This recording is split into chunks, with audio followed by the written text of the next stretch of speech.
Hello and welcome back, friends.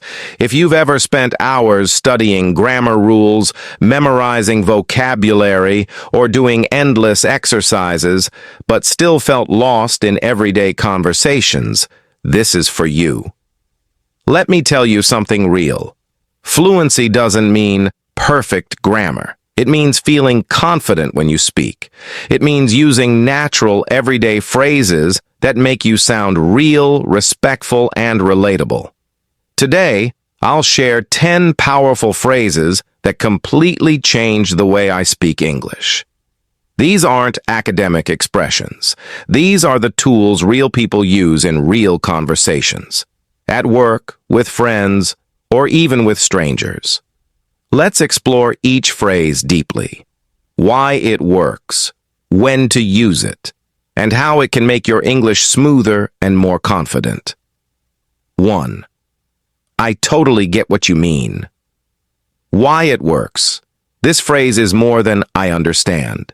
It shows emotional connection. It says, I've felt what you're feeling. It builds trust. It makes people feel heard and supported. When to use it. When someone is sharing a personal experience, frustration, or emotion. Example.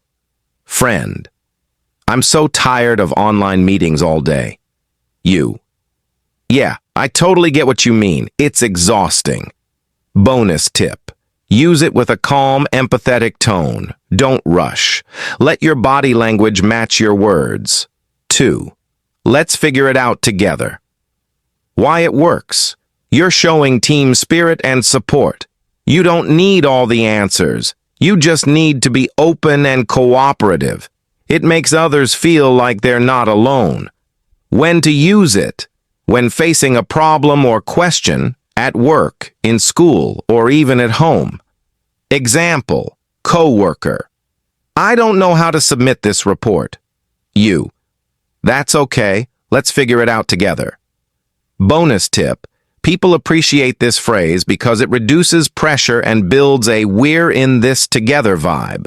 3. I didn't catch that. Can you say it again? Why it works. You're being honest and staying engaged. Fluent speakers forget or mishear things too. It's normal. But the key is to ask politely and clearly. When to use it. Anytime you didn't hear or understand something someone said. Example, stranger.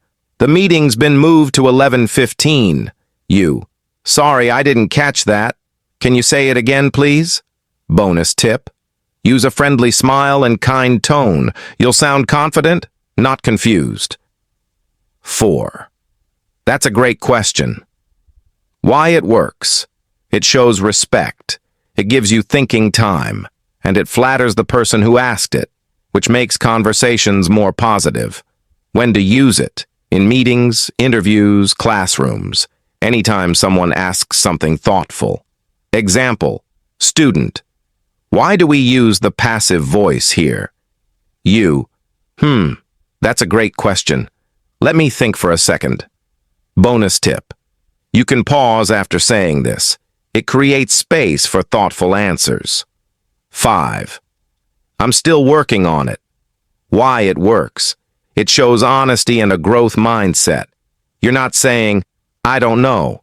You're saying, I'm improving. People respect effort and progress. When to use it. When asked about a skill or task you're still learning. Example. Friend. Are you fluent in English now? You. Not yet. I'm still working on it, but I'm getting better every day. Bonus tip. Use this phrase proudly. It tells people you're learning, growing, and trying. 6. That's not really my thing. Why it works. This is a gentle, respectful way to say you're not interested. It's better than just saying no, and it avoids hurting feelings. When to use it. When someone invites you to something or talks about something you're not into. Example. Friend. Do you want to come rock climbing this weekend? You. Honestly, that's not really my thing. But thanks for inviting me. Bonus tip. You can follow up with a suggestion you'd enjoy instead, like, let me know if you want to grab coffee after, though. 7. I'd love to, but I can't right now. Why it works. It sounds kind and respectful. You're saying no, but you're still being warm. It shows you appreciate the offer, even if you can't accept. When to use it. When turning down an invitation or request. Example. Colleague. Want to go out for dinner after work? You. I'd love to, but I can't right now. I've got some errands to run. Bonus tip. Use this to stay polite and protect your time without sounding cold. 8. I'll get back to you on that. Why it works. You're saying, I don't know yet, but I'll take responsibility and follow up. That sounds professional, reliable, and trustworthy. When to use it. When someone asks you a question and you need time to find the answer. Example. Manager. Do we have the updated schedule? You. I'm not sure off the top of my head. I'll get back to you on that. Bonus tip. Always follow up when you say this. It proves you're dependable. 9. It is what it is. Why it works. This phrase shows you've accepted something calmly. You're not complaining, blaming, or panicking. You're choosing to move on. When to use it. When something goes wrong and you can't change it. Example. Friend. We missed the bus and now we're late. You. Well, it is what it is. Let's just grab a coffee and wait for the next one. Bonus tip.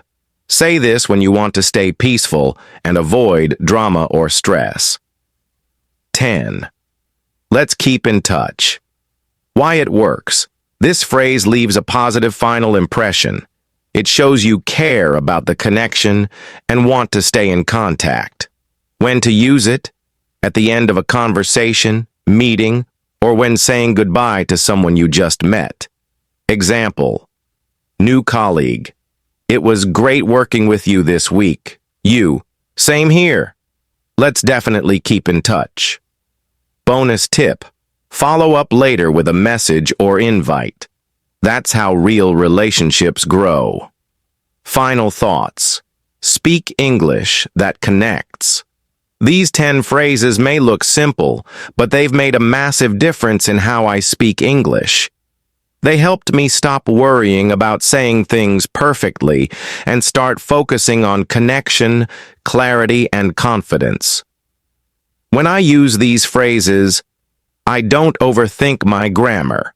I don't freeze up in conversations. I feel real, fluent, and natural. Here's your challenge. Pick 3 of these phrases, just 3. Use them in real conversations this week, whether it's at work, online, with friends, or even a stranger. Watch how people respond. Notice how you feel. You'll start to sound more fluent, not because you know every word, but because you're using the right words at the right time. And remember, you're not just learning English, you're living it. Keep going. You've got this.